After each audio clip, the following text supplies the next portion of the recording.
वाहिगुरू जी का खालसा वाहिगुरू जी की फतेह। मैं तुहाडी होस्ट रीत कौर न्यूज़ TV 84 ਦੇ ਨਾਲ ਜਿਸ ਤੁਸੀਂ ਸਾਰੇ ਜਾਣਦੇ ਹੋ ਕਿ ਸਿੱਖ ਧਰਮ ਨੂੰ ਮੰਨਣ ਵਾਲਿਆਂ ਦੀ ਗਿਣਤੀ ਲਗਭਗ 30 ਮਿਲੀਅਨ ਹੈ ਅਤੇ ਇਹ ਦੁਨੀਆ ਦਾ 5ਵਾਂ ਵੱਡਾ ਧਰਮ ਹੈ।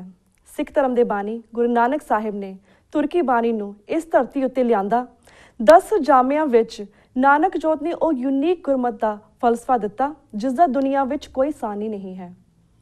ਨੀਲੇ ਦੇ ਸ਼ਾਹ ਸਵਾਰ ਕਲਗੀਧਰ ਪਾਤਸ਼ਾਹ ਦਸ਼ਮੇਸ਼ ਪਿਤਾ ਗੁਰੂ ਗੋਬਿੰਦ ਸਿੰਘ ਸਾਹਿਬ ਨੇ ਖਾਲਸਾ ਪੰਥ ਦੀ ਸਾਜਨਾ ਕਰਕੇ ਗੁਰੂ ਗ੍ਰੰਥ ਗੁਰੂ ਪੰਥ ਦੇ ਕਾਨਸੈਪਟ ਨੂੰ ਮੁਕੰਮਲ ਕੀਤਾ। ਅਫਸੋਸ ਬ੍ਰਾਹਮਣਵਾਦ ਵਿੱਚ ਯਕੀਨ ਰੱਖਣ ਵਾਲੇ ਹਿੰਦੂ ਤਵੀਆਂ ਨੇ ਪਹਿਲੇ ਦਿਨ ਤੋਂ ਹੀ ਸਿੱਖ ਧਰਮ ਨਾਲ ਵੈਰ ਕਮਾਇਆ। ਗੰਗੂ ਚੰਦੂ ਸੁਚਾਨੰਦ ਲਖਪਤ ਰਾਏ ਆਦਿ ਨਾਮ 17ਵੀਂ 18ਵੀਂ ਸਦੀ ਦੇ ਵਿੱਚ ਸਿੱਖ ਧਰਮ ਦੇ ਖਿਲਾਫ ਸਾਜ਼ਿਸ਼ਾਂ ਕਰਨ ਲਈ ਜਾਣੇ ਜਾਂਦੇ ਹਨ। 1849 ਵਿੱਚ ਇਹਨਾਂ ਬ੍ਰਾਹਮਣਵਾਦ ਦੀਆਂ ਸਾਜ਼ਿਸ਼ਾਂ ਦੀ ਬਦੌਲਤ ਸਿੱਖ ਰਾਜ ਅੰਗਰੇਜ਼ਾਂ ਦੇ ਪੇਟੇ ਪਿਆ। 19ਵੀਂ ਸਦੀ ਦੇ ਦੂਸਰੇ ਅੱਧ ਵਿੱਚ ਆਰਿਆ ਸਮਾਜੀ ਹਿੰਦੂਆਂ ਨੇ ਸਿੱਖੀ ਤੇ ਸਿੱਖਾਂ ਦਾ ਪੁੱਜ ਕੇ ਵਿਰੋਧ ਕੀਤਾ। ਇਸ ਦੌਰ ਵਿੱਚ ਰਵਿੰਦਰਨਾਥ ਟੈਗੋਰ ਨੂੰ ਇੱਕ ਪ੍ਰਮੁੱਖ ਬੰਗਾਲੀ ਲੇਖਕ ਵਜੋਂ ਉਭਾਰਿਆ ਗਿਆ ਜਿਸ ਨੂੰ ਲਿਟਰੇਚਰ ਲਈ ਨੋਬਲ ਪ੍ਰਾਈਜ਼ ਵੀ ਦਿਵਾਇਆ ਗਿਆ।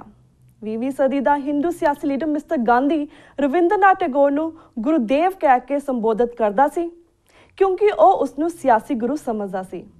ਬਹੁਤ ਸਾਰੇ ਸਿੱਖਾਂ ਨੂੰ ਇਹ ਭੁਲੇਖਾ ਹੈ ਕਿ ਟੈਗੋਰ ਸਿੱਖਾਂ ਦਾ ਹਮਦਰਦ ਸੀ ਅਤੇ ਉਸ ਨੂੰ ਗੁਰੂ ਗੋਬਿੰਦ ਸਿੰਘ ਜੀ, ਬਾਬਾ ਬੰਦਾ ਸਿੰਘ ਬਹਾਦਰ ਅਤੇ ਭਾਈ ਤਾਰੂ ਸਿੰਘ ਆਦਿ ਕਵਿਤਾਵਾਂ ਲਿਖੀਆਂ ਨੇ, ਪਰ ਹਕੀਕਤ ਇਸ ਦੇ ਬਿਲਕੁਲ ਉਲਟ ਹੈ। ਅੱਜ ਅਸੀਂ ਟੈਗੋਰ ਦੀਆਂ ਲਿਖਤਾਂ ਕਿਵੇਂ ਸਿੱਖ ਵਿਰੋਧੀ ਹਨ ਅਤੇ ਕਿਵੇਂ ਇਹ ਸਿੱਖ ਫਿਲਾਸਫੀ ਤੇ ਮਾਰੂ ਚੋਟ ਕਰਦੀਆਂ ਹਨ, ਇਸ ਸੰਬੰਧੀ ਸਿੱਖ ਸਕਾਲਰ, ਲੇਖਕ ਤੇ ਚਿੰਤਕ ਸਰਦਾਰ ਗੁਰਤੇਜ ਸਿੰਘ ਜੀ ਸਾਬਕਾ IAS ਨਾਲ ਗੱਲਬਾਤ ਕਰਾਂਗੇ ਜਿਹੜੇ ਕਿ ਚੰਡੀਗੜ੍ਹ ਤੋਂ ਸਾਡੇ ਨਾਲ ਫੋਨ ਲਾਈਨ ਤੇ ਜੁੜ ਚੁੱਕੇ ਨੇ। ਜੀ ਭਾਈ ਸਾਹਿਬ, ਵਾਹਿਗੁਰੂ ਜੀ ਕਾ ਖਾਲਸਾ ਵਾਹਿਗੁਰੂ ਜੀ ਕੀ ਫਤਿਹ। ਵਾਹਿਗੁਰੂ ਜੀ ਕੀ ਫਤਿਹ। ਹਾਂਜੀ ਵੀਰ ਜੀ, ਅੱਜ ਸਭ ਤੋਂ ਪਹਿਲਾਂ ਸਾਡੇ ਦਰਸ਼ਕਾਂ ਨੂੰ ਰਵਿੰਦਰਨਾਥ ਟੈਗੋਰ ਦੀਆਂ ਸਿੱਖ ਵਿਰੋਧੀ ਲਿਖਤਾਂ ਬਾਰੇ ਜਾਣਕਾਰੀ ਦਿਓ ਤੇ ਇਹ ਵੀ ਦੱਸੋ ਕਿ ਇਸ ਦੇ ਪਿੱਛੇ ਕੀ ਸੋਚ ਕੰਮ ਕਰ ਰਹੀ ਸੀ। ਇਸ ਬਾਰੇ ਪੂਰੇ ਵੇਰਵੇ ਦੇ ਨਾਲ ਦੱਸੋ ਵੀਰ ਜੀ। ਇਸ ਤਰ੍ਹਾਂ ਹੈ ਕਿ 1910-11 ਦੇ ਵਿੱਚ ਜਿਸ ਵੇਲੇ ਨਵੀਂ ਟ੍ਰੇਨ ਹਿੰਦੁਸਤਾਨ ਦੇ ਵਿੱਚ ਇੱਥੋਂ ਦਿੱਲੀ ਤੋਂ ਅੰਮ੍ਰਿਤਸਰ ਨੂੰ ਚੱਲੀ ਹੈ ਜੀ, ਉਸ ਦੇ ਵਿੱਚ 2-3 ਬੋਗੀਆਂ ਸਨ। ਉਸ ਇੱਕ ਬੋਗੀ ਦੇ ਵਿੱਚ ਵਾਇਸਰਾਏ ਦਾ ਦੋਸਤ ਦਵਾਰਕਾਨਾਥ ਠਾਕਰ ਜਿਹੜਾ ਰਵਿੰਦਰਨਾਥ ਦਾ ਪਿਓ ਸੀ ਤੇ ਰਵਿੰਦਰਨਾਥ ਜੋ ਉਸ ਵੇਲੇ ਨੌਜਵਾਨ ਸੀ ਇਹਨਾਂ ਨੂੰ ਭੇਜਿਆ ਗਿਆ। ਹਾਂਜੀ। ਔਰ ਅੰਮ੍ਰਿਤਸਰ ਦੇ DC ਨੂੰ ਹਦਾਇਤ ਕੀਤੀ ਗਈ ਕਿ ਇਹਨਾਂ ਨੂੰ ਸਟੇਟ ਗੈਸਟ ਦੇ ਤੌਰ ਦੇ ਉੱਤੇ ਰਿਸੀਵ ਕੀਤਾ ਜਾਵੇ ਜੀ। ਇਹ ਲੋਕ ਦਰਬਾਰ ਸਾਹਿਬ ਜਾਂਦੇ ਸਨ ਔਰ ਇੰਪ੍ਰੈਸ਼ਨ ਇਹਨਾਂ ਨੂੰ ਭੇਜਿਆ ਗਿਆ ਸੀ ਕਿ ਇਹ ਸਿੱਖ ਧਰਮ ਤੋਂ ਬੜੇ ਪ੍ਰਭਾਵਿਤ ਹਨ ਔਰ ਇਹ ਜਾਣਨਾ ਚਾਹੁੰਦੇ ਨੇ ਉਸ ਦੇ ਬਾਰੇ ਦਰਬਾਰ ਸਾਹਿਬ ਜਾ ਕੇ। ਇਹਨਾਂ ਲੋਕਾਂ ਨੇ ਜਾ ਕੇ ਉੱਥੇ ਦਰਬਾਰ ਸਾਹਿਬ ਦੇ ਵਿੱਚ ਕੀਰਤਨ ਵਗੈਰਾ ਸੁਣਿਆ ਔਰ ਉਹ ਲੋਕਾਂ ਦੇ ਨਾਲ ਇੰਟਰੈਕਟ ਕਰਦੇ ਰਹੇ। ਲੇਕਿਨ ਇਹਨਾਂ ਨੂੰ ਜਾਪਦਾ ਹੈ ਕਿ ਇਹਨਾਂ ਦੀ ਅਸਲ ਭਾਵਨਾ ਇਹ ਸੀ ਕਿ ਸਿੱਖ ਧਰਮ ਦੇ ਸਿਧਾਂਤਾਂ ਨੂੰ ਲੈ ਕੇ ਬ੍ਰਹਮੂ ਸਮਾਜ ਨੂੰ ਕਾਇਮ ਕੀਤਾ ਜਾਵੇ ਔਰ ਤਗੜਾ ਕੀਤਾ ਜਾਵੇ ਤਾਂ ਕਿ ਸਿੱਖੀ ਵੱਲੋਂ ਲੋਕਾਂ ਨੂੰ ਪ੍ਰੇਰ ਕੇ ਦੂਸਰੇ ਧਰਮਾਂ ਦੇ ਵਿੱਚ ਬ੍ਰਹਮੂ ਸਮਾਜ ਆਦਿ ਦੇ ਵਿੱਚ ਲਿਆਇਆ ਜਾਵੇ ਜਿੱਥੇ ਕਿ ਉਹ ਹੀ ਅਸੂਲ ਹੋਣ ਜਿਹੜੇ ਕਿ ਸਿੱਖ ਧਰਮ ਦੇ ਹਨ। ਸੋ ਇਸ ਤਰ੍ਹਾਂ ਨਾਲ ਇਹਨਾਂ ਨੇ ਆਪਣਾ ਉਹ ਬਾਅਦ ਦੇ ਵਿੱਚ ਮਸ਼ਹੂਰ ਕੀਤਾ ਗਿਆ ਕਿ ਰਵਿੰਦਰਨਾਥ ਟੈਗੋਰ ਨੇ ਜੀ ਕੇਸ ਰੱਖ ਲਏ ਔਰ ਦਾੜੀ ਉਸਨੇ ਨਾਈ ਦੇ ਨੇੜੇ ਨਹੀਂ ਗਿਆ, ਸਾਰੀ ਉਮਰ ਉਸ ਤਕਰੀਬਨ ਸਿੱਖ ਬਣ ਗਿਆ। ਇਸ ਤਰ੍ਹਾਂ ਦੀਆਂ ਗੱਲਾਂ ਮਸ਼ਹੂਰ ਕੀਤੀਆਂ ਗਈਆਂ। ਇਹਨਾਂ ਤੋਂ ਕੋਈ ਸਰਕਾਰ ਵੱਡਾ ਕੰਮ ਲੈਣਾ ਚਾਹੁੰਦੀ ਸੀ। ਵੱਡਾ ਕੰਮ ਇਹ ਸੀ ਕਿ ਉਸ ਵੇਲੇ ਤੁਹਾਡੇ ਅਮਰੀਕਾ ਦੇ ਵਿੱਚ ਕੈਲੀਫੋਰਨੀਆ ਦੇ ਵਿੱਚ ਗਦਰੀ ਬਾਬੇ ਸਰਗਰਮ ਹੋ ਰਹੇ ਸਨ ਜੀ ਔਰ ਉਹ ਇਹਨਾਂ ਬੰਗਾਲ ਦੇ ਕ੍ਰਾਂਤੀਕਾਰੀਆਂ ਨਾਲ ਤਾਲਮੇਲ ਕਰਕੇ ਇਹ ਚਾਹੁੰਦੇ ਸਨ ਕਿ ਅੰਗਰੇਜ਼ਾਂ ਨੂੰ ਹਿੰਦੁਸਤਾਨ ਚੋਂ ਕੱਢ ਦਿੱਤਾ ਜਾਵੇ। ਇਹ ਚੰਦ ਲੋਕ ਸਨ।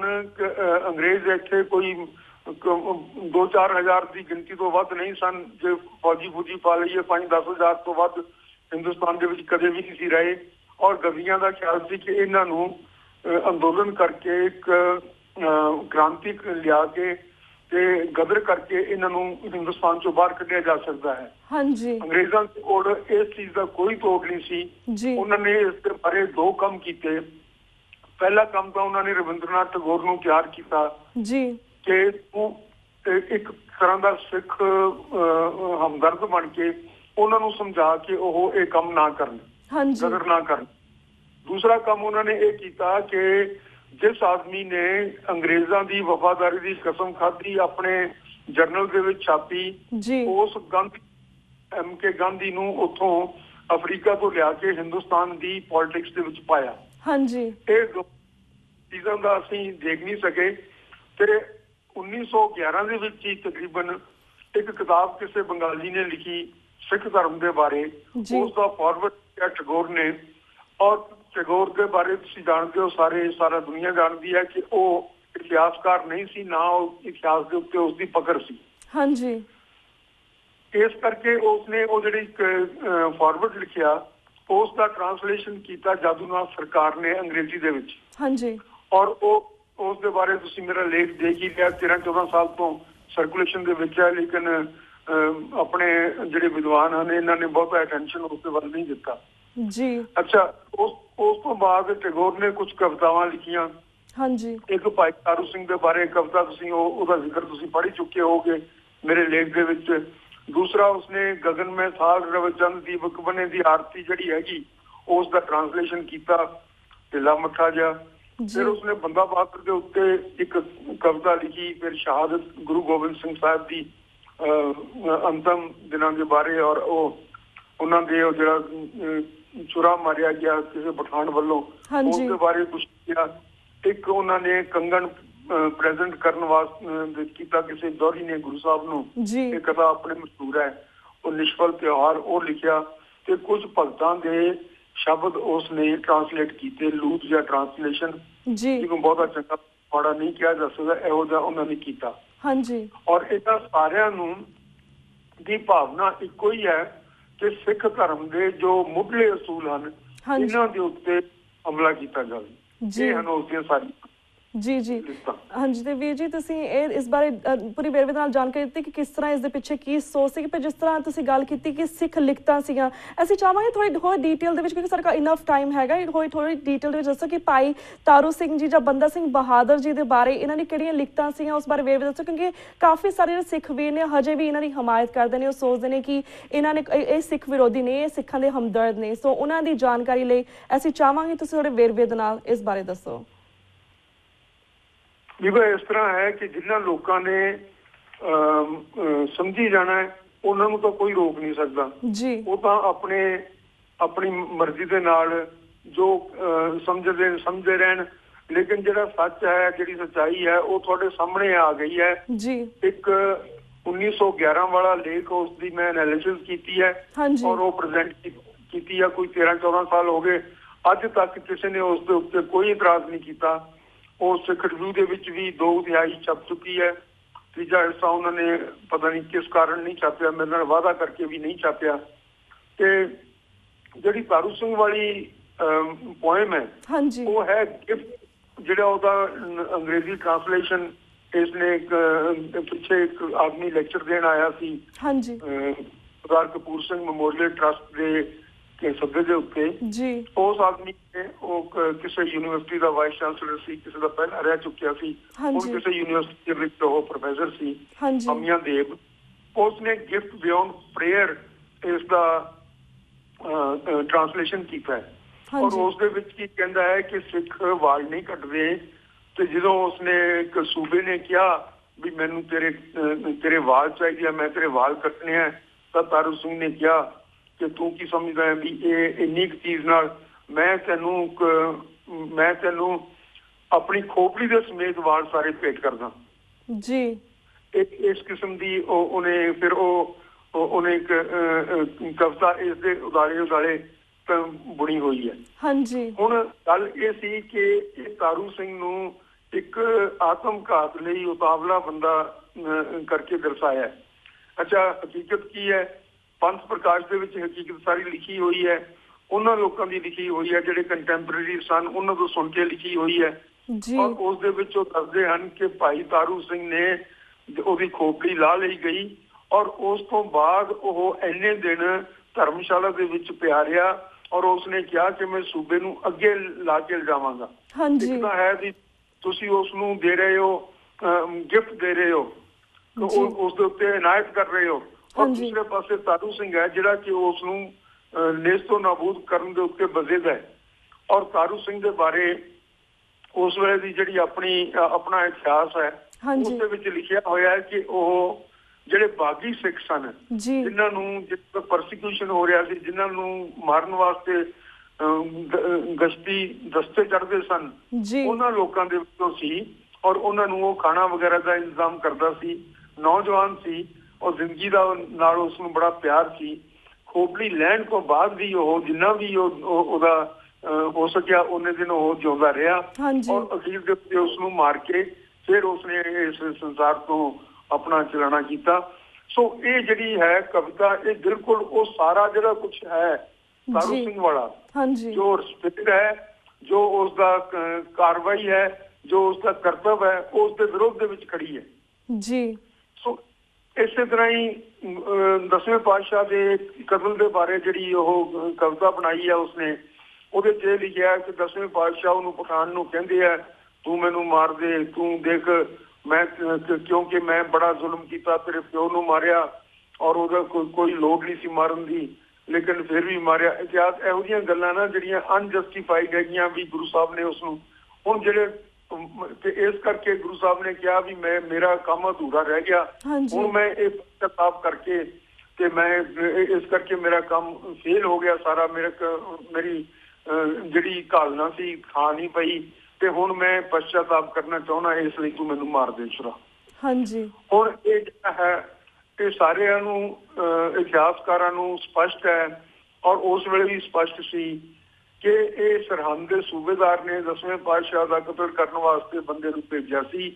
ਉਹ ਕੋਈ ਪਠਾਨ ਸੀ ਔਰ ਉਸ ਦੇ ਬਾਰੇ ਕਹਾਣੀ ਬਾਅਦ ਦੇ ਵਿੱਚ ਘੜੀ ਗਈ ਕਿ ਪੈਂਦੇ ਖਾਨ ਨੂੰ 6ਵੇਂ ਪਾਤਸ਼ਾਹ ਨੇ ਮਾਰਿਆ ਸੀ, ਇਸ ਕਰਕੇ ਉਹ ਉਸ ਦਾ ਬਦਲਾ ਲੈਣਾ ਚਾਹੁੰਦਾ ਸੀ, ਉਹਨਾਂ ਦਾ ਉਹ ਪੁੱਤਰ ਸੀ। ਹੁਣ ਜਦੋਂ ਪੈਂਦੇ ਖਾਨ ਦੀ ਕਹਾਣੀ ਆਪਾਂ ਪੜ੍ਹਦੇ ਹਾਂ ਤਾਂ 6ਵੇਂ ਪਾਤਸ਼ਾਹ ਨੂੰ ਉਹ ਲਲਕਾਰਦਾ ਹੈ ਜੰਗ ਦੇ ਮੈਦਾਨ ਦੇ ਵਿੱਚ ਕਿ ਕਿਉਂ ਫੌਜਾਂ ਮਰਵਾਉਂਦੇ ਹੋ, ਮੇਰੇ ਨਾਲ ਇਕੱਲੇ ਨਾਲ ਆ ਕੇ ਲੜੋ। ਔਰ 6ਵੇਂ ਪਾਤਸ਼ਾਹ ਉਹਦੇ ਨਾਲ ਲੜਾਈ ਕਰਦੇ ਹੈ ਔਰ ਮੋਹਸਿਨ ਫਾਨੀ ਜੋ ਉਸ ਵੇਲੇ ਜਾਂ ਆਈ ਵਿਟਨੈਸ ਸੀ ਜਾਂ ਉਸਨੇ ਇਮੀਡੀਏਟਲੀ ਉਸ ਤੋਂ ਬਾਅਦ ਇਹ ਗੱਲ ਸੁਣੀ ਹੈ, ਉਹ ਕਹਿੰਦਾ ਹੈ ਕਿ ਖਾਨ ਨੇ ਆ ਕੇ, ਉਹ ਬੜਾ ਤਗੜਾ ਸੀ ਸਰੀਰ ਦਾ ਇਤਿਆਦ, ਕਿ ਉਸਨੇ ਆ ਕੇ ਤਲਵਾਰ ਮਾਰੀ, ਗੁਰੂ ਸਾਹਿਬ ਨੇ ਢਾਲ ਦੇ ਉੱਤੇ ਤਲਵਾਰ ਨੂੰ ਝੇਲ ਕੇ ਤੇ ਫਿਰ ਉਹਨਾਂ ਨੇ ਆਪਣੀ ਤਲਵਾਰ ਕਿਰਪਾਨ ਉਸ ਦੇ ਉੱਤੇ ਚਲਾਈ ਤੇ ਉਹਨੂੰ ਕਿਹਾ ਖਾਨ ਕਿਰਪਾਨ ਇਸ ਤਰ੍ਹਾਂ ਨਹੀਂ, ਇਸ ਤਰ੍ਹਾਂ ਚਲਾਈ ਦੀ ਹੈ। ਔਰ ਇਹ ਗੁਰੂ ਦਾ ਫੰਕਸ਼ਨ ਸੀ, ਗੁਰੂ ਨੇ ਸਭ ਨੂੰ ਸੀ ਕਿ ਲੜਾਈ ਕਿਵੇਂ ਕਰੀਦੀ ਹੈ, ਪਿਆਰ ਕਿਵੇਂ ਕਰਨਾ ਹੈ, ਲੋਕਾਂ ਦੇ ਵਿੱਚ ਸਮਾਜ ਦੇ ਵਿੱਚ ਕਿਵੇਂ ਵਿਚਰਨਾ ਹੈ। ਸੋ ਗੁਰੂ ਆਪਣਾ ਪਰਫਾਰਮ ਕਰ ਰਿਹਾ ਸੀ, ਉਸਦੇ ਮਨ ਦੇ ਵਿੱਚ ਮਿਲਾਵਟ ਸੀ ਨਾ, ਉਸਦੇ ਮਨ ਦੇ ਕੋਈ ਦੁਸ਼ਟਤਾ ਸੀ ਨਾ, ਉਹ ਕਿਸੇ ਨੂੰ ਮਾਰਨਾ ਚਾਹੁੰਦਾ ਸੀ। ਫਿਰ 6ਵੇਂ ਪਾਤਸ਼ਾਹ ਘੋੜੇ ਤੋਂ ਉਤਰਦੇ ਨੇ ਤੇ ਉਹਦੇ ਕਿਉਂਕਿ ਪਠਾਨ ਨੂੰ ਉਹਨਾਂ ਨੇ ਆਪਦੇ ਘਰ ਹੀ ਪਾਲਿਆ ਸੀ, ਉਹਨਾਂ ਦੇ ਬੱਚਿਆਂ ਵਾਂਗ ਸੀ। ਗੁਰੂ ਸਾਹਿਬ ਉਸਦਾ ਸਿਰ ਆਪਣੀ ਗੋਦੀ ਦੇ ਵਿੱਚ ਲੈ ਕੇ ਢਾਲ ਨਾਲ ਸੂਰਜ ਤੋਂ ਕਿਰਨਾਂ ਤੋਂ ਉਹਦੇ ਮੂੰਹ ਦੇ ਪੈਣ ਤੋਂ ਰੋਕਦੇ ਨੇ ਔਰ ਕਹਿੰਦੇ ਨੇ ਪਠਾਨ ਕਲਮਾ ਪੜ੍ਹ, ਇਹ ਹੁਣ ਅੰਤ ਸਮਾਂ ਆ ਗਿਆ। ਔਰ ਪਠਾਨ ਉਸ ਵੇਲੇ ਉਸ ਨੂੰ ਹੋਸ਼ ਆਈ ਕਿ ਇਹ ਗੁਰੂ ਹੈ ਤੇ ਮੈਂ ਬੜਾ ਜ਼ੁਲਮ ਕੀਤਾ ਇਸ ਦੇ ਬਰਖਲਾਫ ਲੜ ਕੇ, ਕਹਿੰਦਾ ਮਹਾਰਾਜ ਹੁਣ ਤੇਰੀ ਕਿਰਪਾਨ ਹੀ ਮੇਰਾ ਕਲਮਾ ਹੋ ਗਈ। ਹੁਣ ਕਿਸ ਤਰ੍ਹਾਂ ਦੀ ਇਹ ਰਿਲੇਸ਼ਨਸ਼ਿਪ ਹੈ, ਕਿਸ ਤਰ੍ਹਾਂ ਦਾ ਇਹ ਵਰਤਾਰਾ ਹੈ, ਕਿਸ ਤਰ੍ਹਾਂ ਦਾ ਗੁਰੂ ਹੈ, ਕਿਆ ਦਇਆ ਉਸਦੇ ਮਨ ਦੇ ਵਿੱਚ ਔਰ ਕਿਸ ਤਰ੍ਹਾਂ ਨਾਲ ਉਹ ਪਿਆਰ ਦੇ ਨਾਲ ਰਣ ਪੱਤੇ ਦੇ ਵਿੱਚ ਉਹ ਪਠਾਨ ਦਾ ਸਿਰ ਲੈ ਕੇ ਬੈਠਾ ਹੈ ਆਪਣੇ ਗੋਦੀ ਦੇ ਵਿੱਚ, ਜਿਸ ਚੀਜ਼ ਵਾਸਤੇ ਹਜ਼ਾਰਾਂ ਲੱਖਾਂ ਸਿੱਖ ਤਰਸਦੇ ਹੋਣਗੇ ਔਰ ਤਰਸਦੇ ਰਹਿਣਗੇ ਕਿ ਕਦੇ ਮੈਨੂੰ ਗੁਰੂ ਪਾਤਸ਼ਾਹ ਦੀ ਗੋਦੀ ਨਸੀਬ ਹੋਵੇ। ਉਹ ਇੱਕ ਪਠਾਨ ਦੇ ਉੱਤੇ ਇਨਾਇਤ ਕਰ ਰਿਹਾ ਹੈ ਔਰ ਐਸੇ ਦਇਆਵਾਨ ਗੁਰੂ ਨੂੰ ਇੱਕ ਨਿਰਦਈ ਕਿਸਮ ਦਾ ਇਨਸਾਨ ਖੂਨ ਕੱਢਣ ਔਰ ਖੂਨ ਵੀਟਣ ਲਈ ਤਿਆਰ, ਇਸ ਤਰ੍ਹਾਂ ਦੀਆਂ ਗੱਲਾਂ ਬਹੁਤ ਘਟੀਆ ਕਿਸਮ ਦਾ ਵਰਤਾਰਾ ਸੀ। ਫਿਰ ਜਿਹੜੇ ਲੇਖ ਲਿਖੇ ਹੋਰ ਵੀ ਇਸ ਤਰ੍ਹਾਂ ਦੀਆਂ ਗੱਲਾਂ ਆਣਗੀਆਂ, ਜਿਹੜੇ ਜਿਹੜਾ ਲੇਖ ਲਿਖਿਆ ਇਸਨੇ, ਉਸ ਦੇ ਵਿੱਚ ਵੀ ਉਸਨੇ ਇਹ ਸਾਬਤ ਕਰਨ ਦੀ ਕੋਸ਼ਿਸ਼ ਕੀਤੀ ਕਿ ਗੁਰੂ ਨਾਨਕ ਸਾਹਿਬ ਦੀ ਜਿਹੜੀ ਸਿੱਖਿਆ ਸੀ ਉਸ ਸਿੱਖਿਆ ਨੂੰ ਦਰਕਿਨਾਰ ਕਰਕੇ 6ਵੇਂ ਪਾਤਸ਼ਾਹ ਉਸ ਦੇ ਨਵਾਂ ਧਰਮ ਚਲਾਇਆ, ਜਿਸ ਦੇ ਵਿੱਚ ਵਾਇਲੈਂਸ ਇੰਟਰੋਡਿਊਸ ਕੀਤੀ। ਵਾਇਲੈਂਸ ਬਹੁਤ ਮਾੜੀ ਗੱਲ ਹੈ, ਇਹ ਅਹਿੰਸਾ ਹੋਣੀ ਚਾਹੀਦੀ ਹੈ, ਜੋ ਗਾਂਧੀ ਦੀ ਹੁੰਦਾ ਫਲਸਫਾ ਸੀ। ਔਰ ਜਿਸ ਨੂੰ ਇਹ ਲੋਕ ਪ੍ਰਚਾਰ ਕਰਨਾ ਚਾਹੁੰਦੇ ਸਨ ਸਿੱਖਾਂ ਨੂੰ, ਜਿਹੜੀ ਗਦਰ ਤੋਂ ਮੋੜਨ ਵਾਸਤੇ, ਉਹ ਫਲਸਫਾ ਉਸ ਦੇ ਵਿੱਚ ਪ੍ਰਚਾਰਿਆ ਗਿਆ। ਔਰ ਫਿਰ ਉਸਨੇ ਰਣਜੀਤ ਸਿੰਘ ਦੇ ਉੱਤੇ ਉਂਝਾਂ ਲਾਈਆਂ ਕਿ ਕਿਸ ਤਰ੍ਹਾਂ ਦਾ ਬੰਦਾ ਸੀ, ਇਹ ਵੋਮਨਾਈਜ਼ਰ ਸੀ, ਇਸਨੇ ਐਨੀਆਂ ਰਾਣੀਆਂ ਸਨ, ਫਲਾਨਾ ਸੀ, ਧਮਕਾ ਸੀ। ਇਸ ਦੇ ਜਵਾਬ ਦੇ ਵਿੱਚ ਮੈਂ ਦੱਸਿਆ ਵੀ ਇਸ ਦੇ ਆਪਣੇ, ਇਹ ਤਾਂ ਹੁਣ ਚੰਗਾ ਬੰਦਾ ਹੋਣਾ ਚਾਹੀਦਾ ਨਾ ਜਿਹੜਾ ਕਿ ਰਣਜੀਤ ਸਿੰਘ ਦੇ ਉੱਤੇ ਇਸ ਤਰ੍ਹਾਂ ਦੀਆਂ ਉਂਝਾਂ ਲਾਉਣ ਤੇ ਜੇ ਇਸ ਦੀਆਂ ਮਿਸਟ੍ਰੈਸਿਸ ਗਿਣਨ ਲੱਗੀਏ ਤਾਂ ਫਿਰ ਮੈਂ ਉਹਦੇ ਵਿੱਚ ਸਾਰਾ ਵੇਰਵਾ ਦਿੱਤਾ ਕਿ ਇਹ ਇੰਨੇ ਇਸਦੇ ਉਹ ਸੰਬੰਧ ਸਨ ਲੜਕੀਆਂ ਦੇ ਨਾਲ, ਜਿਸ ਦੇ ਵਿੱਚੋਂ ਇੱਕ ਅਰਜਨਟੀਨਾ ਦੀ ਕੰਪਲਸਰੀ ਸੀ, ਇੱਕ ਲੜਕੀ ਜਿਹੜੀ ਨੋਵਲਿਸਟ ਸੀ, ਇਤਿਹਾਦ। ਸੋ ਇਹੋ ਇਹ ਮੈਂ ਸਾਰੀਆਂ ਇਹਨਾਂ ਦੇ ਜਵਾਬ ਦੇ ਵਿੱਚ ਉੱਤੇ ਲਿਖੀਆਂ ਹੋਈਆਂ ਨੇ। ਔਰ ਮੈਂ ਇਸ ਤੋਂ ਸਮਝਦਾ ਕਿ ਇਸ ਨੇ ਸਿਰਫ ਸਿੱਖ ਧਰਮ ਦਾ ਨੁਕਸਾਨ ਕਰਨ ਵਾਸਤੇ ਇਹ ਆਪਣੀਆਂ ਰਚਨਾਵਾਂ ਲਿਖੀਆਂ ਨੇ। ਜੀ ਬਿਲਕੁਲ। ਤੇ ਵੀਰ ਜੀ ਜਸਟ ਫਿਊ ਸੈਕਿੰਡਸ ਜਾਣਾ ਚਾਹਾਂਗੇ, ਜਿਸ ਤੋਂ ਤੁਸੀਂ ਗੁਰੂ ਗੋਬਿੰਦ ਸਿੰਘ ਜੀ ਬਾਰੇ ਵੀ ਦੱਸ ਦਿੱਤਾ ਤੇ ਭਾਈ ਤਾਰੂ ਬਾਰੇ ਵੀ ਦੱਸਿਆ, ਪਰ ਜਿਸ ਤਰ੍ਹਾਂ ਬੰਦਾ ਸਿੰਘ ਬਹਾਦਰ ਬਾਰੇ ਵੀ ਇਹਨੇ ਉਲਟ ਪੁਲਟ ਲਿਖਿਆ ਸੀ, ਕਿਸ ਤਰ੍ਹਾਂ ਉਹਨੇ ਆਪਣੇ ਛੋਟੇ ਜਿਹੇ ਬੱਚੇ ਨੂੰ ਆਪ ਹੀ ਕੱਟ ਸੁੱਟਿਆ ਸੀਗਾ, ਆਪ ਹੀ ਮਾਰ ਸੁੱਟਿਆ ਸੀਗਾ, ਉਸ ਬਾਰੇ ਵੀ ਥੋੜਾ ਜਿਹਾ ਸਾਡੇ ਦਰਸ਼ਕਾਂ ਨੂੰ ਜਾਣਕਾਰੀ ਦਿਓ। ਬੰਦਾ ਸਿੰਘ ਬਹਾਦਰ ਦੇ ਬਾਰੇ ਵੀ ਇਹੀ ਕਹਿੰਦਾ ਹੈ ਕਿ ਬੜਾ ਵਾਇਲੈਂਟ ਸੀ ਔਰ ਇਹਨਾਂ ਯਾਨੀ ਉਹਦਾ ਪ੍ਰਭਾਵ ਇਹ ਮਿਲਦਾ ਹੈ ਕਿ ਇਹ ਬੜਾ ਹਿੰਸਕ ਆਦਮੀ ਸੀ ਔਰ ਖੂਨ ਵੀਟਣ ਨੂੰ ਤਿਆਰ ਹੀ ਰਹਿੰਦਾ ਸੀ। ਉਸ ਨੂੰ ਕਿਹਾ ਗਿਆ ਕਿ ਆਪਣੇ ਬੱਚੇ ਨੂੰ ਮਾਰ ਦੇ, ਉਸਨੇ ਉਸਦੇ ਇੱਕ ਦੇ ਵਿੱਚ ਛੁਰਾ ਘੋਪ ਦਿੱਤਾ। ਹੁਣ ਜਿਸ ਵੇਲੇ ਬੰਦਾ ਬਹਾਦਰ ਨੂੰ ਫੜਿਆ ਗਿਆ, ਉਸ ਵੇਲੇ ਸਾਨੂੰ ਪਤਾ ਹੈ ਕਿ ਉਹ ਸਾਰੇ ਦੇ ਸਾਰੇ ਉੱਥੇ ਪੱਤੇ ਤੇ ਘੋੜਿਆਂ ਦਾ ਮਾਸ ਤੇ ਜੋ ਵੀ ਕੁਛ ਉਹਨਾਂ ਨੂੰ ਮਿਲਿਆ ਸੀ ਖਾ ਚੁੱਕੇ ਸਨ ਔਰ ਉਹ ਬੜੀ ਸਟਾਰਵੇਸ਼ਨ ਦੀ ਹਾਲਤ ਦੇ ਵਿੱਚ ਸਨ। ਜਿਸ ਵੇਲੇ ਉਹਨੂੰ ਫੜ ਕੇ ਪਿੰਜਰੇ ਦੇ ਵਿੱਚ ਪਾਇਆ ਔਰ ਉੱਥੋਂ ਲੈ ਕੇ ਆਏ ਨੇ 700 ਸਿੱਖ ਉਸ ਦੇ ਨਾਲ ਸਨ, ਉਹ ਸਾਰੇ ਦੇ ਸਾਰੇ ਬੜੀ ਮਾੜੀ ਹਾਲਤ ਦੇ ਵਿੱਚ ਸਨ। ਉਹ ਸਾਰਾ ਡਿਸਕ੍ਰਿਪਸ਼ਨ ਉਹਦੇ ਵਿੱਚ ਦਿੱਤਾ ਹੋਇਆ ਕੰਟੈਂਪਰੇਰੀ ਇਤਿਹਾਸ ਦੇ ਵਿੱਚ। ਤੇ ਜਿਸ ਵੇਲੇ ਲੈ ਕੇ ਆਉਂਦੇ ਨੇ ਬੰਦਾ ਬਹਾਦਰ ਨੂੰ ਨਾਰਲੇ ਜਗ੍ਹਾ ਦੇ ਉੱਤੇ ਉਸ ਦੀਆਂ ਅੱਖਾਂ ਕੱਢ ਦਿੱਤੀਆਂ ਗਈਆਂ ਸਨ ਔਰ ਜ਼ਖਮੀ ਹਾਲਤ ਦੇ ਵਿੱਚ ਔਰ ਉਸ ਨੂੰ ਉੱਥੇ ਤ੍ਰਿਪੋਲੀਆ ਦੇ ਉੱਤੇ ਕੈਦ ਰੱਖਿਆ ਗਿਆ ਸੀ ਲਾਲ ਕਿਲੇ ਦੇ ਵਿੱਚ। ਫਿਰ ਉਸ ਨੂੰ ਜਾ ਕੇ ਉਹਦਾ ਮਾਸ ਖਿੱਚਿਆ ਗਿਆ ਗਰਮ ਜੰਬੂਰਾਂ ਦੇ ਨਾਲ ਤੇ ਉਸ ਤੋਂ ਬਾਅਦ ਉਸ ਨੂੰ ਉਹ ਕਹਿੰਦੇ ਨੇ ਕਿ ਤੇਰੇ ਬੇਟੇ ਨੂੰ ਤੂੰ ਮਾਰ ਦੇ, ਉਹਦੇ ਕੀ ਓਬਲੀਗੇਸ਼ਨ ਹੈ, ਕਿਉਂ ਉਹ ਮਾਰ ਦੇਵੇ ਔਰ ਕਿਸ ਤਰ੍ਹਾਂ ਮਾਰ ਦੇਵੇ ਔਰ ਕਿਸ ਤਰ੍ਹਾਂ ਜਿਹੜੇ ਉਹਨੇ ਜਵਾਬ ਦਿੱਤੇ ਨੇ ਜਿਸ ਵੇਲੇ ਜਿਹੜੇ ਉੱਥੇ ਆਏ ਉਹਨੂੰ ਪੁੱਛਣ ਵਾਸਤੇ, ਉਹਨਾਂ ਤੋਂ ਜ਼ਾਹਰ ਹੈ ਕਿ ਉਹ ਆਖਰੀ ਦਮ ਤੱਕ ਚੜ੍ਹਦੀ ਕਲਾ ਦੇ ਵਿੱਚ ਸੀ। ਤੇ ਜਿਹੜੇ ਇੱਕ ਇਸ ਤਰ੍ਹਾਂ ਦੀ ਗੱਲ ਕਹਿਣੀ ਕਿ ਉਸਨੇ ਆਪਣੇ ਬੇਟੇ ਨੂੰ ਆਪੇ ਹੀ ਮਾਰਤਾ, ਇਹ ਮੁੱਢਾ ਜ਼ੁਲਮ ਹੈ ਔਰ ਇਤਿਹਾਸ ਦਾ ਪੁੱਠਾ ਗੇੜਾ ਹੈ। ਜੀ ਬਿਲਕੁਲ। ਤੇ ਵੀਰ ਜੀ ਜਿਸ ਤਰ੍ਹਾਂ ਟੈਗੋਰ, ਜਿਸ ਤਰ੍ਹਾਂ ਆਪਾਂ ਗੱਲਬਾਤ ਕਰਦੇ, ਇੰਨਾ ਖਤਰਨਾਕ ਬੰਦਾ ਸੀ, ਇੰਨੀ ਖਤਰਨਾਕ ਲਿਖਤਾਂ ਲਿਖੀਆਂ ਸਿੱਖ ਕੌਮ ਦੇ ਬਾਰੇ, ਕੀ ਕਾਰਨ ਹੈ ਕਿ ਹੁਣ ਤੱਕ ਸਿੱਖ ਵਿਦਵਾਨਾਂ ਨੇ ਟੈਗੋਰ ਦੀਆਂ ਸਿੱਖ ਵਿਰੋਧੀ ਲਿਖਤਾਂ ਵੱਲ ਕੋਈ ਧਿਆਨ ਨਹੀਂ ਦਿੱਤਾ ਇੰਨੇ ਸਾਲਾਂ ਦੇ ਵਿੱਚ? ਸਿੱਖ ਵਿਦਵਾਨ ਆਪਣੇ ਕਿੰਨੇ ਹੋਏ ਨੇ, ਕੋਈ ਟਾਵੇਂ ਲੋਕ ਹੋਏ ਨੇ, ਕਈਆਂ ਦੇ ਕੋਈ ਵਿਚਾਰ ਹੋਣਗੇ, ਕਈਆਂ ਦਾ ਵਿਸ਼ਾ ਨਹੀਂ ਹੋਣਾ। ਇਹ ਕਈ ਲੋਕਾਂ ਨੇ ਇਸ ਦੇ ਪ੍ਰੋਫੈਸਰ ਪੂਰਨ ਸਿੰਘ ਨੇ ਇਸ ਦਾ ਜ਼ਿਕਰ ਕੀਤਾ ਸੀ ਔਰ ਇਸ ਦੇ ਵਿਰੁੱਧ ਉਸ ਵੇਲੇ ਕਾਫੀ ਵਾਵੇਲਾ ਵੀ ਉੱਠਿਆ ਸੀ, ਲੋਕਾਂ ਨੇ ਰੌਲਾ ਪਾਇਆ ਸੀ। ਲੇਕਿਨ ਉਹ ਜਿਹੜਾ ਸਾਡਾ ਵਿਰੋਧ ਹੁੰਦਾ ਹੈ ਕਿਉਂਕਿ ਅਸੀਂ ਉਸ ਨੂੰ ਸੰਗਠਿਤ ਨਹੀਂ ਕਰ ਸਕਦੇ, ਕਿਉਂਕਿ ਅਸੀਂ ਉਸ ਨੂੰ ਜਿਹੜੀ ਲੋਕਾਂ ਦੀ ਭਾਸ਼ਾ ਹੁੰਦੀ ਹੈ ਜ਼ਮਾਨੇ ਦੀ ਉਸ ਦੇ ਅਨੁਸਾਰ ਪ੍ਰਗਟ ਨਹੀਂ ਕਰ ਸਕਦੇ, ਇਸ ਕਰਕੇ ਉਹ ਅਲੋਪ ਹੋ ਜਾਂਦੀ ਹੈ। ਤੇ ਇਹ ਲੋਕਾਂ ਨੇ ਕੀਤਾ ਵੀ ਸੀ। ਲੇਕਿਨ ਜਿਹੜਾ ਅੱਜ ਕੱਲ੍ਹ ਸਾਡੀਆਂ ਯੂਨੀਵਰਸਿਟੀਆਂ ਹਨ, ਸਾਰੀਆਂ ਯੂਨੀਵਰਸਿਟੀਆਂ ਕੇਂਦਰ ਦੇ ਅਧੀਨ ਔਰ ਸਰਕਾਰਾਂ ਦੇ ਅਧੀਨ ਹਨ, ਜਿਨ੍ਹਾਂ ਦੇ ਵਾਸਤੇ ਟੈਗੋਰ ਇੱਕ ਬਹੁਤ ਵੱਡੀ ਹਸਤੀ ਹੈ ਔਰ ਨੰਬਰ ਦੇ ਪ੍ਰਚਾਰਦੇ ਨੇ। ਉਸ ਦੇ ਵਰਤਾਵ ਜਾਂ ਉਸ ਦੀ ਕਰਤੂਤਾਂ ਨੂੰ ਨੰਗਾ ਕਰਨ ਦਾ ਕੰਮ ਹਾਰੀ ਸਾਰੀ ਕਰ ਸਕਦੇ। ਜੀ ਜੀ। ਤੇ ਵੀਰ ਜੀ ਕਿਉਂਕਿ ਸਾਡੇ ਕੋਲ 3-4 ਮਿੰਟ ਰਹਿ ਗਏ ਨੇ ਐਟ ਦੀ ਐਂਡ, ਜਿਸ ਤਰ੍ਹਾਂ ਅੱਜ ਵੀ ਮੈਕਲੋਇਡ ਜਾਂ ਉਸਦੇ ਚੇਲੇ ਪਿਸ਼ੋਰਾ ਸਿੰਘ ਹੋਣ, ਗੁਰਿੰਦਰ ਮਾਨ ਹੋ ਜਾਂ ਹਰਜੋਤ ਉਬਰਾਏ ਵਰਗੇ ਜਿਹੜੇ ਸਿੱਖ ਵਿਰੋਧੀ ਲਿਖਤਾਂ ਲਿਖ ਰਹੇ ਨੇ, ਜਾਂ ਫਿਰ ਕੋਈ ਹੋਰ ਵੀ ਕਾਫੀ ਸਾਰੇ ਨੇ ਜਿਹੜੇ ਸਿੱਖ ਵਿਰੋਧੀ ਹਨ, ਇਹਨਾਂ ਨੂੰ ਕਿਵੇਂ as a being a Sikh scholar I would like to ask ਕਿ ਇਹਨਾਂ ਨੂੰ ਕਿਵੇਂ ਨੱਥ ਪਾਈ ਜਾ ਸਕਦੀ ਹੈ ਵਿਦਿਨ 4-5 ਮਿੰਟਸ? ਇਹ ਸਾਰੇ ਦੇ ਸਾਰੇ ਉਹਨਾਂ ਯੂਨੀਵਰਸਿਟੀਆਂ ਦੇ ਵਿੱਚ ਉਹਨਾਂ ਚੇਅਰ ਦੇ ਉੱਤੇ ਬੈਠ ਕੇ ਲਿਖ ਰਹੇ ਨੇ, ਜਿਹੜੀਆਂ ਚੇਅਰਸ ਤੁਹਾਡੇ ਸਿੱਖਾਂ ਨੇ ਉੱਥੇ ਯੂਨੀਵਰਸਿਟੀ ਦੇ ਵਿੱਚ ਸਥਾਪਿਤ ਕੀਤੀਆਂ ਨੇ। ਹਾਂਜੀ, ਉਹਨਾਂ ਨੇ ਗਵਰਨਮੈਂਟ ਆਫ ਇੰਡੀਆ ਦੇ ਬਿਹਾਫ ਤੇ ਕੀਤੀਆਂ ਕਿ ਸਿੱਖਾਂ ਦੇ ਬਿਹਾਫ ਤੇ ਕੀਤੀਆਂ। ਇੱਕ ਸਥਾਪਿਤ ਕਰਨ ਵਾਲਾ ਮੈਨੂੰ ਮਿਲਿਆ ਸੀ, ਮੈਂ ਬੜੀਆਂ ਬੇਨਤੀਆਂ ਕੀਤੀਆਂ ਉਸ ਨੂੰ ਕਿ ਕਮ ਸੇ ਕਮ ਤੁਸੀਂ ਮੁਲਾਂਕਣ ਦਾ ਕਰ ਲਓ ਕਿ ਇਹ ਕੀ ਕਰ ਰਹੇ ਨੇ। ਜਿਹੜੀਆਂ ਗੱਲਾਂ ਸੁਣ ਕੇ ਹੱਸਦਾ ਰਿਹਾ ਮਖੌਲੀਆ ਤੌਰ ਦੇ ਉੱਤੇ, ਜਿਸ ਤਰ੍ਹਾਂ ਕਿ ਉਸਨੇ ਸਮਝਿਆ ਕਿ ਮੈਂ ਕੋਈ ਉਹਦੇ ਨਾਲ ਮਸ਼ਕਰੀ ਕਰ ਰਿਹਾ। ਹਾਂਜੀ, ਸੋ ਇਹ ਇਹਨਾਂ ਲੋਕਾਂ ਦੀ ਪਹਿਲੀ ਤਾਂ ਗੱਲ ਇਹ ਹੈ। ਦੂਸਰੀ ਗੱਲ ਇਹ ਹੈ, ਤੁਸੀਂ ਉਹਨਾਂ ਨੂੰ ਰੋਕੋ ਕਿ ਕਿਉਂ ਇਸ ਤਰ੍ਹਾਂ ਦੇ ਲੋਕਾਂ ਨੂੰ ਤੁਸੀਂ ਪੈਸੇ ਦੇ ਰਹੇ ਹੋ ਜਿਹੜੇ ਸਾਡੇ ਬਰਖਲਾਫ ਲਿਖ ਰਹੇ ਆ। ਕਦੇ ਸੰਸਾਰ ਕਿਸੇ ਨੇ ਇਹ ਨਹੀਂ ਕੀਤਾ। ਦੂਸਰੀ ਗੱਲ ਇਹ ਹੈ ਕਿ ਸੱਚ ਸਭਨਾ ਗਾਰੂ ਹੋਏ, ਸੱਚੇ ਪਾਤਸ਼ਾਹ ਦਾ ਫਰਮਾਨ ਹੈ ਤੇ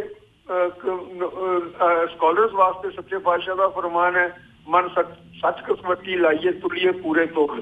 ਹਾਂਜੀ, ਜਿੰਨਾ ਮਰਜ਼ੀ ਹਨੇਰਾ ਹੋਵੇ, ਉਹ ਜਿਸ ਵੇਲੇ ਸੱਚ ਦੀ ਲਾਈਟ ਜਗਦੀ ਹੈ, ਹਨੇਰਾ ਉੱਥੇ ਬੈਠਾ ਨਹੀਂ ਰਹਿੰਦਾ। ਚਾਹੇ ਮਕਰਾਉਡ ਕਰੀ ਜਾਵੇ ਹਨੇਰਾ, ਚਾਹੇ ਉਬਰਾਏ, ਚਾਹੇ ਸਾਰੇ ਰਲ ਕੇ ਇਹ ਇੱਕ ਹਨੇਰੀ ਲਿਆ ਦੇਣ, ਇੱਕ ਰਾਤ ਬਣਾ ਦੇਣ, ਇੱਕ ਗੁਫਾ ਹਨੇਰੀ ਕੋਈ ਖੂਹ ਤਿਆਰ ਕਰ ਦੇਣ, ਲੇਕਿਨ ਇਹ ਹਨੇਰਾ ਇੱਕ ਸੱਚ ਦੀ ਲਾਈਟ ਜਗਦਿਆਂ ਹੀ ਇਸ ਨੇ ਅਲੋਪ ਹੋ ਜਾਣਾ। ਸੋ ਸਾਨੂੰ ਲੋਕਾਂ ਨੂੰ ਜਿਹੜੇ ਸਿੱਖੀ ਦੇ ਆਲੰਬਰਦਾਰ ਜਾਂ ਜਿਹੜੇ ਸਿੱਖੀ ਦੇ ਕਾਇਲ ਹਨਗੇ ਸਿੱਖ ਧਰਮ ਦੇ, ਸਿੱਖ ਇਤਿਹਾਸ ਦੇ, ਉਹਨਾਂ ਲੋਕਾਂ ਨੂੰ ਇਹ ਹਮਲਾ ਮਾਰਨਾ ਚਾਹੀਦਾ ਹੈ। ਅੱਜ ਦੀ ਬੋਲੀ ਦੇ ਵਿੱਚ ਪੂਰੀ ਰਿਸਰਚ ਕਰਕੇ ਬਿਨਾਂ ਕਿਸੇ ਬਾਇਸ ਦੇ ਉਹ ਵਿਚਾਰ ਲੋਕਾਂ ਦੇ ਸਾਹਮਣੇ ਪ੍ਰਗਟ ਕੀਤੇ ਜਾਣ ਤੇ ਇਹ ਸਭ ਰੁਕ ਜਾਏਗਾ। ਇਸ ਤੋਂ ਇਲਾਵਾ ਕੋਈ ਚਾਰਾ ਨਹੀਂ। ਜੀ ਬਿਲਕੁਲ ਬਿਲਕੁਲ ਵੀਰ ਜੀ। ਤੇ ਵੀਰ ਜੀ ਸਾਡੇ ਕੋਲ ਫਿਊ ਸੈਕਿੰਡਸ ਰਹਿ ਗਏ ਨੇ ਐਟ ਦੀ ਐਂਡ, ਤੁਸੀਂ ਕੁਝ ਹੋਰ ਇਸ ਰਿਸਰਚ ਬਾਰੇ ਜਾਂ ਫਿਰ ਤੁਸੀਂ ਆਪਣੇ ਆਰਟੀਕਲ ਬਾਰੇ ਕੁਝ ਹੋਰ ਦਰਸ਼ਕਾਂ ਨਾਲ ਸਾਂਝਾ ਕਰਨਾ ਚਾਹੁੰਦੇ ਹੋ, ਜਿਹੜਾ ਤੁਹਾਨੂੰ ਨਾ ਪੁੱਛਿਆ ਹੋਵੇ? ਮੈਂ ਬਹੁਤਾ ਕੁਛ ਨਹੀਂ, ਤੁਸੀਂ ਸਾਰਾ ਸਮਝ ਹੀ ਲਿਆ, ਪੜ੍ਹ ਹੀ ਲਿਆ ਤੇ ਸਾਰੇ ਲੋਕਾਂ ਨੇ ਪੜ੍ਹ ਲਿਆ। ਮੈਂ ਇਸ ਬਾਰੇ ਬਹੁਤਾ ਕੁਛ ਨਹੀਂ ਕਹਿਣਾ ਚਾਹੁੰਦਾ।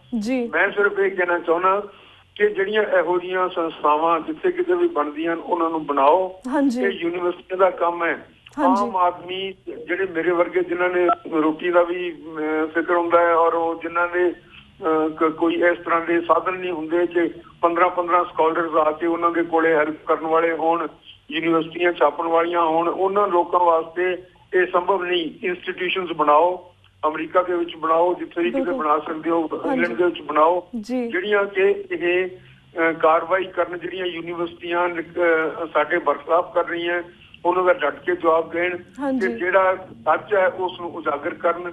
ਔਰ ਉਹ ਇਸ ਸਿੱਖੀ ਦਾ ਵੀ ਫਰਜ਼ ਹੈ, ਧਰਮ ਦਾ ਵੀ ਫਰਜ਼ ਹੈ, ਇਤਿਹਾਸ ਦਾ ਤੇ ਇਹ ਸਾਡੀ ਜਿਹੜੇ ਲਿਖਣ ਦਾ ਜਿਹੜਾ ਲਿਖਾਰੀ ਹੈ, ਧੰਨ ਲਿਖਾਰੀ ਨਾਨਕਾ ਜਿਨ ਨਾਮ ਲਿਖਾਇਆ ਸੱਚ, ਇਹ ਸੱਚ ਅਸੀਂ ਜਿਹੜਾ ਆਪਣਾ ਪ੍ਰਚਾਰਨਾ ਹੈ ਔਰ ਇਸ ਦੇ ਵਿੱਚ ਬੜੀ ਸ਼ਕਤੀ ਹੈ। ਇਹ ਸਾਰੇ ਕੂੜੇ ਦਾਅਵਿਆਂ ਨੂੰ ਖਤਮ ਕਰ ਦੇਗਾ। ਜੀ ਬਿਲਕੁਲ, thank you so much Gurtej Singh ji ਕਿ ਤੁਸੀਂ ਸਾਰੇ ਦਰਸ਼ਕਾਂ ਦੇ ਰੂਬਰੂ ਹੋਏ, ਆਪਣੇ ਆਰਟੀਕਲ ਬਾਰੇ ਗੱਲਬਾਤ ਕੀਤੀ, ਆਲਸੋ ਸਾਡੇ ਕੁਐਸਚਨਸ ਬਾਰੇ ਪੂਰੇ ਵੇਰਵੇ ਦੇ ਨਾਲ ਸਾਰੇ ਦਰਸ਼ਕਾਂ ਨੂੰ ਜਾਣਕਾਰੀ ਦਿੱਤੀ। ਹੁਣ ਵਕਤ ਹੋ ਗਿਆ ਤੁਹਾਡੇ ਕੋਲ ਇਜਾਜ਼ਤ ਲੈਣ ਦਾ। ਵਾਹਿਗੁਰੂ ਜੀ ਕਾ ਖਾਲਸਾ, ਵਾਹਿਗੁਰੂ ਜੀ ਕੀ ਫਤਿਹ। ਵਿਊਅਰਸ, ਵਕਤ ਹੋ ਗਿਆ ਤੁਹਾਡੇ ਕੋਲ ਇਜਾਜ਼ਤ ਲੈਣ ਦਾ। ਕੱਲ ਨੂੰ ਮਿਲਾਂਗੇ ਸੇਮ ਟਾਈਮ ਸੇਮ ਸ਼ੋ ਤੇ। ਤਦ ਤੱਕ ਲਈ ਵਾਹਿਗੁਰੂ ਜੀ ਕਾ ਖਾਲਸਾ, ਵਾਹਿਗੁਰੂ ਜੀ ਕੀ ਫਤਿਹ।